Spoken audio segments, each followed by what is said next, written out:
સંસદ ભવનમાં ભાજપ અને કોંગ્રેસના સાંસદ વચ્ચે થયેલા ઘર્ષણને લઈ સુરતમાં ભાજપ દ્વારા રાહુલ ગાંધીના પુતળાનું દહન કરી કોંગ્રેસ વિરુદ્ધ નારા લગાવાયા. સંસદ ભવનમાં ચાલી રહેલા શિયાળા સત્ર દરમિયાન અમિત શાહના ડોક્ટર બાબા સાહેબ આંબેડકરને લઈ કરાયેલા નિવેદનને લઈ વિપક્ષ દ્વારા વિરોધ જોવા મળ્યો. સંસદ ભવનમાં ભાજપ અને કોંગ્રેસના સાંસદો વચ્ચે સર્જાયેલા ઘર્ષણને લઈ રાહુલ ગાંધી પર ભાજપના સાંસદ દ્વારા હુમલો કરાયો અને આક્ષેપો કરાયા છે. જેના વિરોધમાં સુરતમાં રેલવે સ્ટેશન સામે સરદાર પ્રતિમા પાસે ભાજપ દ્વારા રાહુલ ગાંધીના પુતળાનું દહન કરી કોંગ્રેસ વિરુદ્ધ સૂત્રોચ્ચાર કર્યા હતા. આજે ભારતની સંસદીય ઇતિહાસમાં સૌથી કલંકિત અને કાળો દિવસ સાબિત થયો છે. સંસદ પરિસરમાં ભારતીય જનતા પાર્ટી અને કોંગ્રેસ બંને દ્વારા અલગ અલગ દેખાવોનો કાર્યક્રમ હતો.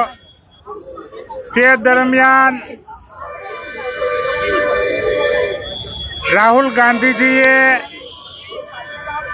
ધક્કામુક્કી કરી અને ભાજપના વરિષ્ઠ સાંસદ અને ઉંમરમાં પણ વરિષ્ઠ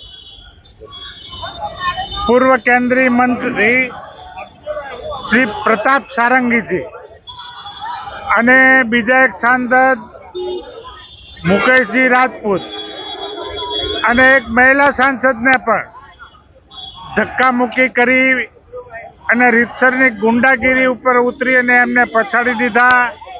એમને મારવામાં આવ્યો. એમને ઘણું વાગ્યું. એમને હોસ્પિટલાઇઝ કરવા પડ્યા. આની આગળની કાર્યવાહી પણ ભારતીય જનતા પાર્ટી દ્વારા કરવામાં આવશે. જ્યારે સમગ્ર દેશની અંદર ભારતીય જનતા પાર્ટીના કાર્યકરો ખૂબ આક્રોશ સાથે આ ઘટેલી ઘટનાને અમે વખોડી કાઢીએ છીએ અને આપના માધ્યમ થકી અમે જણાવવા માંગીએ છીએ કે આજે જે રાહુલ ગાંધીજીએ જે ગુંડાગીરી કરી છે અને ભારતીય જનતા પાર્ટીના સાંસદોની સાથે મારામારી કરીને એમને ઈજા પહોંચાડવામાં આવી છે તે બદલ સમગ્ર દેશની માફી માંગે. Bureau report S9 news Surat. અમારી તમામ માહિતીથી અપડેટ રહેવા માટે જોડાયેલા રહો S9 ન્યૂઝ સાથે.